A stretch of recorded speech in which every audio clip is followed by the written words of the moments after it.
At exactly 5 a.m., my daughter-in-law was pounding on my front door and screaming my name so loudly the neighbors came outside to watch. I stood in complete silence behind the curtains while she demanded I let her in. Minutes later, my son arrived carrying a sledgehammer and shouted that he would break the door down if he had to. They thought they owned everything I had.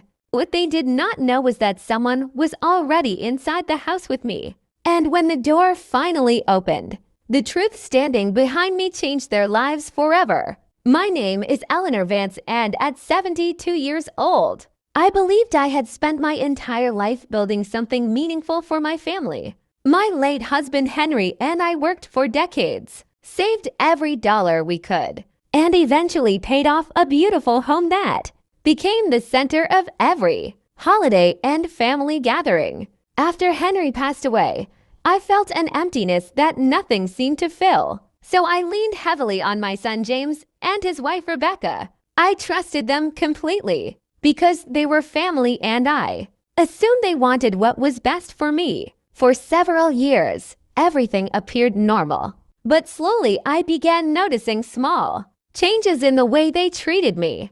Whenever money or property became part of the conversation, the first warning signs were subtle enough to ignore. Rebecca constantly asked questions about my will, my savings, and who would inherit the house. James insisted he only wanted to help me manage my finances, but every discussion somehow ended with suggestions about transferring ownership or adding his name to important documents. Whenever I hesitated, they acted offended and reminded me that they were the only family I had left. Their pressure increased so gradually that I almost convinced myself it was coming from a place of love. Deep down, however, something felt wrong, and that feeling became impossible to ignore after an unexpected conversation with my bank manager. One afternoon, the manager privately informed me that several unusual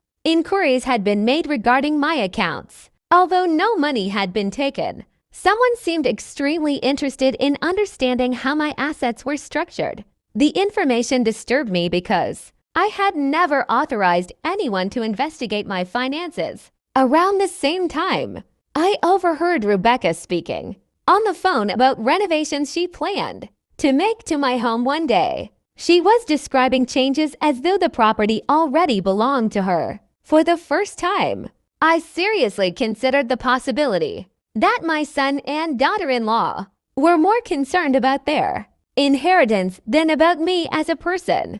Determined to understand the truth, I quietly reached out to an old family friend who I trusted completely. Arthur had been Henry's law partner and closest friend for over 40 years. After Henry passed away, Arthur remained a constant presence in my life, checking on me regularly and always offering wise counsel. When I called him with my concerns, he listened patiently and then offered to help me sort through everything. Over the next several weeks, Arthur assisted me in reviewing my legal documents, examining every account, and strengthening security measures. Most importantly, he connected me with a retired judge who had been a family friend for decades. Together, we created a plan that would ensure my wishes were honored and impossible to challenge. I updated my will and established a charitable trust that would support scholarships at the community college where Henry and I had first met.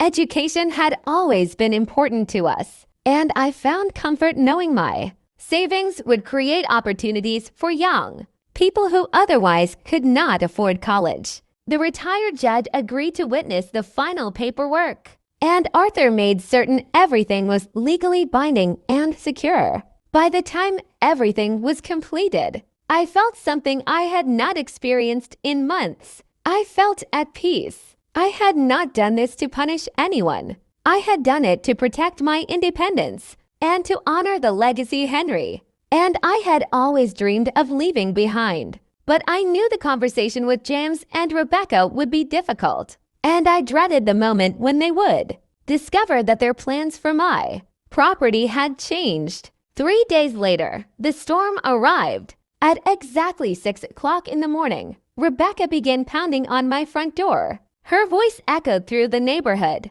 as she demanded to know why her key no longer worked. I remained calm and refused to answer. Soon, James arrived carrying a heavy sledgehammer. Furious and red-faced, he shouted that I had no right to lock them out and accused me of being manipulated by outsiders. Watching from the window, I realized neither of them was concerned about my well-being. Their anger came from losing access to something they believed belonged to them.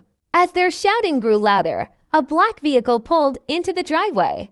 James suddenly fell silent when he recognized the person stepping out. It was Arthur, accompanied by the retired judge and a uniformed officer. Rebecca immediately changed her tone and tried to act concerned, but the performance was too late. Arthur calmly informed them that all legal arrangements had been finalized and that ownership of the property remained exclusively under my control. He then revealed something neither of them expected. The majority of my estate had been transferred into a charitable trust that would support scholarships and community programs after my passing. The color drained from their faces. Everything they had been counting on vanished in a single moment.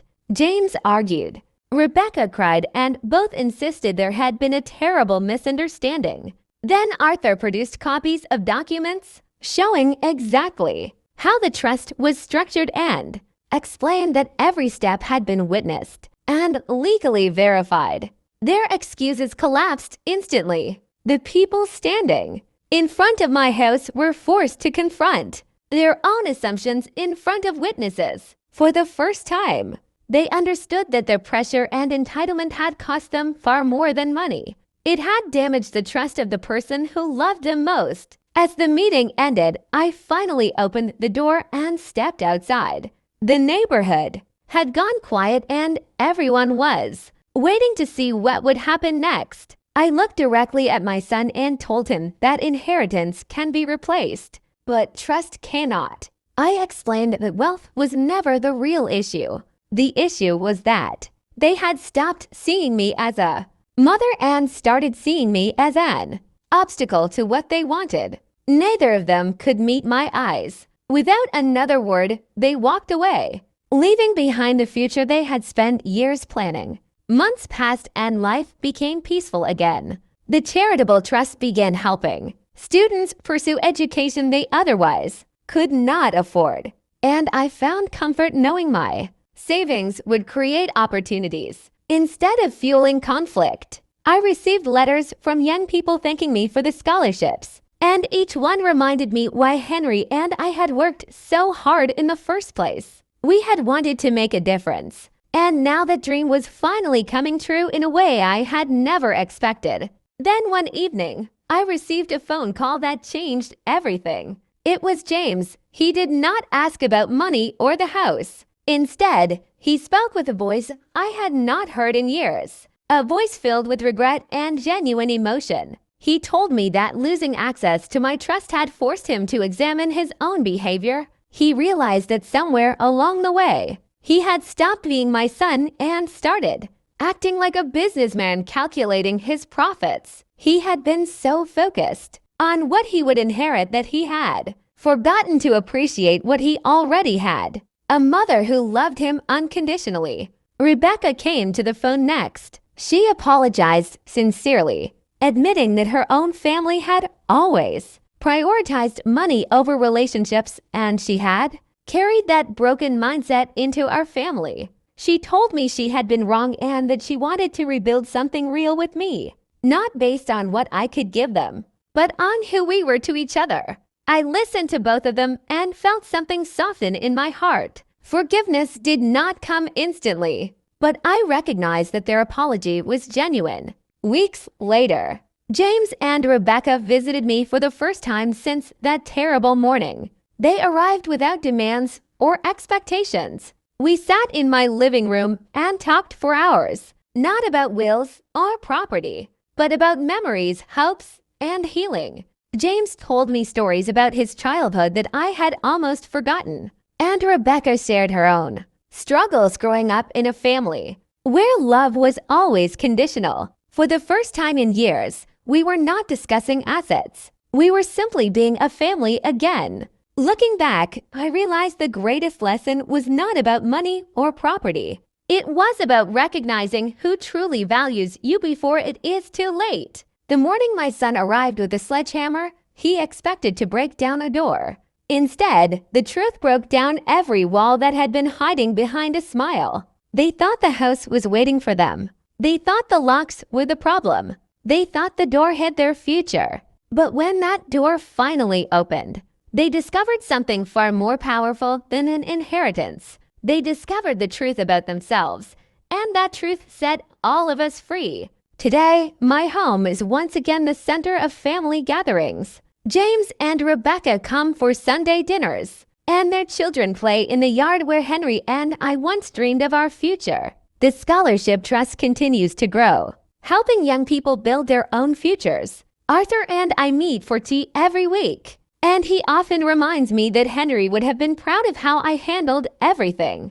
I have learned that love is not about what you leave behind. It is about what you build while you are still here. It is about forgiveness when it is difficult, hope when it seems lost, and the courage to open a door when you are afraid of what might be on the other side. My son came to break down my door, but what he broke down instead were his own defenses. And in that breaking, we found our way back to each other. The morning that began with pounding fists and angry shouts ended with quiet, understanding, and the beginning of healing. Sometimes the hardest conversations lead to the greatest transformations. And sometimes the people who seem most lost are the ones who need your love the most. I am Eleanor Vance, and at 72 years old, I finally understand that the greatest inheritance is not a house or money. It is the love that survives even when everything else falls apart.